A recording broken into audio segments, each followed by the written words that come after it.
I'm going through an extremely annoying situation right now with my ex-boyfriend.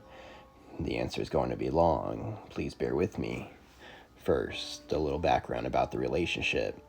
It was not a happy one. When it began, he was the perfect guy, very nice and polite, though there were a few red flags. I had ignored them as I was the silly 19-year-old falling in love for the first time. Gradually, he turned verbally abusive. He would imagine situations that never happened, and then call me names for being disloyal in those situations. For example, once he said that he had come to my college on a holiday, and some girls in my class told him I was too promiscuous. After a few days of this verbal abuse, there would be a honeymoon period when everything would be nice and perfect again. After a few months, the abuse would start up again. Gradually, this time interval between abusive periods began to reduce. He had alienated me from my friends, and I used to think I had nobody but him. Finally, I grew tired of tolerating this abuse silently and told everything to one of his close friends. He used to respect this friend and often took his advice. However, this backfired, and he started calling my close friends and said nasty, untruthful things as revenge. He began to stop treating me like a person and use nasty words every time he talked to me. By this time, I was terrified of him. He had seized my phone multiple times, and he had the phone numbers of my parents. Being from a conservative family, my parents would be very disappointed in me if they ever came to know about this relationship. I could not bear to do that to my aged father. I was scared that if I left him, he would call my parents and tell them awful things about me. Finally, one day, completely out of the blue, he called me and said he wanted to break up. He said he had found another girlfriend and wanted nothing to do with me. The 2 years of abuse was finally coming to an end. What a relief it was. But my happiness was short-lived. A few days after the breakup, he started blackmailing me for no good reason. He told me to send provocative photos of myself and threatened to tell my parents about the relationship if I didn't. Thus began the most horrible time of my life. I was terrified of my phone. Every day he had a new demand and new threats. He called this guy of my class and told him that we had did stuff together. People spread rumors about me in my college. Once, when I was at a friend's flat working on our final year project, he called me about 30 to 40 times. I told him I was at somebody else's house and couldn't talk. He ordered me to leave the house immediately.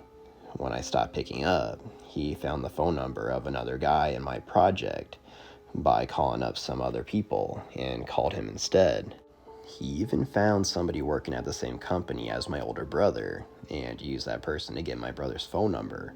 Most people advised me to confess everything to my family, but they didn't understand my family's situation. They wouldn't understand. I would have lost my independence, and they would never have trusted me again. Nothing is more important to me than that.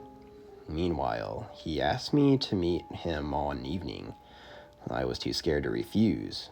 He took me to a dark alley and forcibly groped me. I tried to fight, but he was too strong. I ran away, and he followed. I was too embarrassed to create a scene, and quietly went home. I decided never to meet him again, come hell or high water. I blocked him everywhere, and there was some peace for about 4 months. Now, he has started calling me every weekend. He keeps calling me and texting me from different numbers until I pick up. He calls alternate between threats and begs. One minute, he promises to take revenge for leaving me. Then the next, he promises to mend his ways and begs me to meet him again. I have cried, begged, screamed, and repeated the words, "Stop calling me," about 100 times. But he doesn't stop. Every week comes a point when he says he won't disturb me again, and he calls again the following week. Today he called and asked me to marry him. Since I just started college, he said he's willing to wait 3 to 4 years, and if I am still not married to him, he vowed to kidnap me. I do not know where this will go. I am hoping he will stop when he realizes there is no future. Or maybe I'm just being just as naive as I was 3 years ago.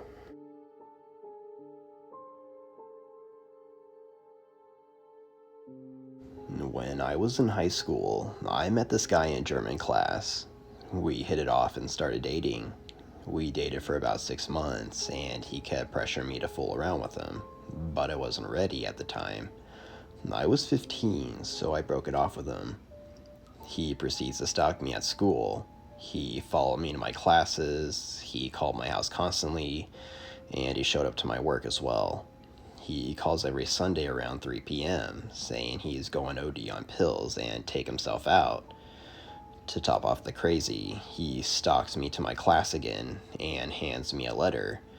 I go into class and start to read it, and it's this letter about how he's going to take me out and the guy friend that I had because he thinks we are together, and how he's going to blow up the school and stalk me forever.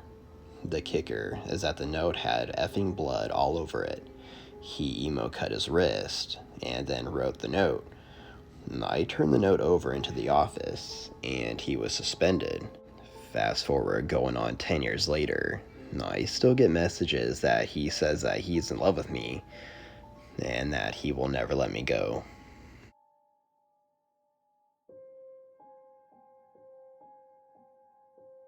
Once I got out of school a little bit early, as I'm sitting on the couch, my husband at the time comes stumbling in drunk. Surprised that I was home, he sneaks off to the bedroom.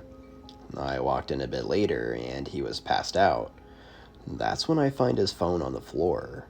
I had suspected he was cheating for quite a while now. In his text messages was a discussion from the other woman. The text messages wrote, "I love you, but what are we going to do about her?" His reply, "Don't worry, I'll take care of that." The next day, I confronted him about the messages. He then proceeds to put me in a chokehold and says if I calm down, he won't let me pass out. I knew then he was trying to kill me. I kicked him in the groin and got the heck out of Dodge. Afterwards, I found out he did stuff to our pets that I really just don't want to talk about on here. It's a heck of a lot to deal with.